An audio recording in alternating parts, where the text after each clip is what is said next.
अस्सलामुअलैकुम दोस्तों, मैं हूं सैयद अली और आप देख रहे हैं सब कुछ सीखो यूट्यूब चैनल। दोस्तों, आज हम आपको एक ऐसे वाक़ये के बारे में बताएंगे जिसको सुनकर आप बहुत ज़्यादा हैरान और परेशान होंगे कि एक बहुत बड़े आलिम दीन की कब्र से एक यूरोपियन खूबसूरत लड़की निकल आई। दोस्तों, ये कैसे मुमकिन है और ऐसा क्यों हो सकता है? आज की इस वीडियो में हम आपको इस वाक़ये से आगाह करेंगे और हुजूर पाक सल्लल्लाहु अलैहि वसल्लम की वो हदीस जिसमें रसूलुल्लाह सल्लल्लाहु अलैहि वसल्लम ने फरमाया कि जिसने जिस कौम की मुशाबिहत इख्तियार की वो उन्हीं में से है।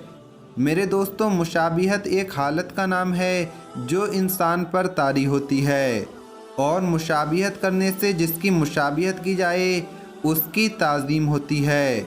और दोस्तों, अमूमी तौर पर ये नामुनासिब हालत है जिसमें शरीयत ने कुफ़ार से मुशाबिहत के मसले को काफ़ी अहमियत दी है। इसी वजह से आप सल्लल्लाहु ताला अलैहि वसल्लम ने इसे हराम करार दिया है। मेरे दोस्तों, इस वाक़ये में सबसे अहम बात यह है कि एक आलिम दीन की कब्र से क्यों यूरोपियन लड़की निकल आई, ऐसा क्यों हुआ, आज की इसी वाक़ये की तफसील से आपको आगाह करेंगे।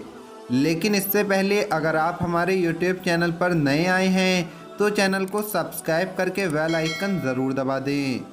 तो चलिए वीडियो शुरू करते हैं। दोस्तों, वाक़या कुछ इस तरह से है कि मक्का में एक मर्तबा एक आलिम दीन का इंतकाल हो गया।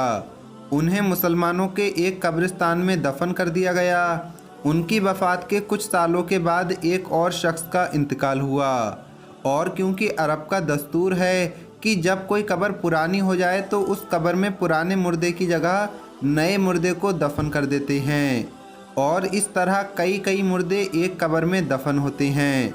लिहाजा उस शख्स को दफन करने के लिए आलिम साहब की कब्र खोली गई ताकि नए मुर्दे को इस कब्र में दफन कर दिया जाए। लेकिन कब्र खोलते ही एक अजीबोगरीब मंजर सामने था। कब्र में आलिम साहब की लाश के बजाय एक निहायत ही हसीन खूबसूरत लड़की की मैयत थी और वो लड़की किसी यूरोपियन मुल्क की मालूम होती थी। सब लोग बड़े हैरान हुए और कुछ ही देर में ये खबर पूरे इलाके में फैल गई कि फ़ुला आलिम साहब की कब्र में उनकी मैयत की जगह एक खूबसूरत लड़की की लाश है। लोग दूर दूर से ये मंज़र देखने के लिए आए। इत्तेफाक से वहाँ यूरोपियन मुल्क का एक मुसलमान भी आया हुआ था जो हज के इरादे से मक्का आया हुआ था। उसने जब उस लड़की की सूरत देखी तो कहा कि मैं इस लड़की को जानता हूँ, ये फ्रांस की रहने वाली है। इसका पूरा घर ईसाई है लेकिन ये खुफिया तौर पर मुसलमान हो गई थी और इसने मुझसे भी इस्लाम की कुछ किताबें पढ़ी हैं और इल्म हासिल किया है। फिर कुछ दिन बाद ये बीमार होकर फौत हो गई तो घर वालों ने इसे ईसाइयों के कब्रिस्तान में दफन कर दिया और अब हैरत ये है कि इसकी कब्र मक्का पहुंची हुई है।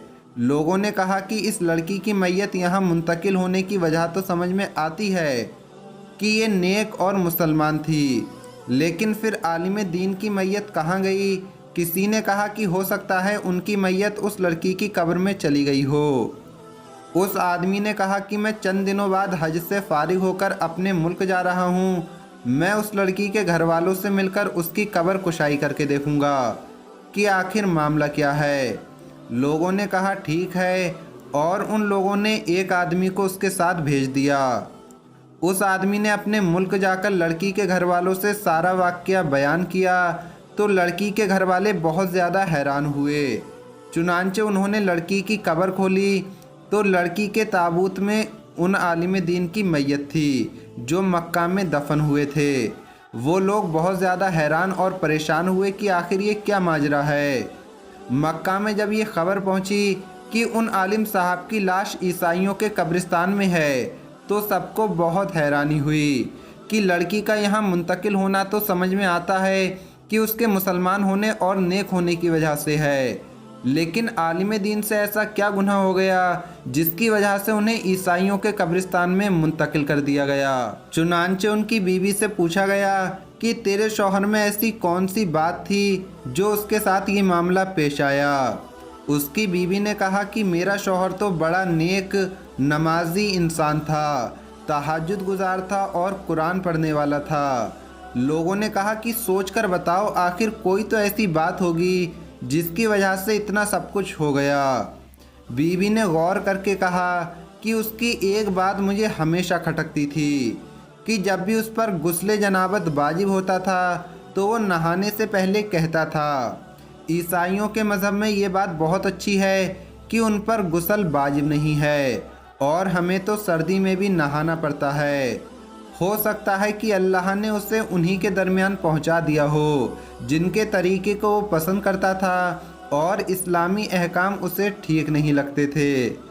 दोस्तों, हो सकता है कि लोग इस वाक़ये से इत्तेफाक ना करें, लेकिन हम सबके प्यारे आका हज़रत मोहम्मद मुस्तफ़ा सल्लल्लाहु अलैहि वसल्लम की इस हदीस से कौन इनकार करेगा कि आप सल्लल्लाहु ताला अलैहि वसल्लम फरमाते हैं कि जो शख्स किसी कौम से मोहब्बत करता है और उसी के साथ मैशूर होगा। लिहाजा मेरे अज़ीज़ दोस्तों, हमें चाहिए कि कुछ भी बोलने से पहले अपने अल्फाज पर मुकम्मल कंट्रोल रखें। कहीं हमारी ज़बान से कोई ऐसा जुमला ना निकल जाए जो अल्लाह को नापसंद हो।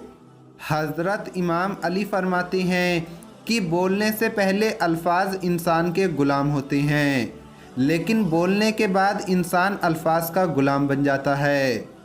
हज़रत इमाम अली फरमाते हैं कि मुँह एक दुकान है और ज़बान उसका ताला। जब ज़बान खुलती है तो मालूम होता है कि दुकान लोहे की है या सोने की। दोस्तों, हो सकता है कि हमारा गैर जिम्मेदाराना तरीके से बोला हुआ एक लफ्ज़ हमें कहां से कहां पहुंचा दे। अल्लाह पाक से दुआ है कि अल्लाह पाक अमल करने की तौफीक अता फ़रमाए। आमीन अल्लाहुम्मा आमीन।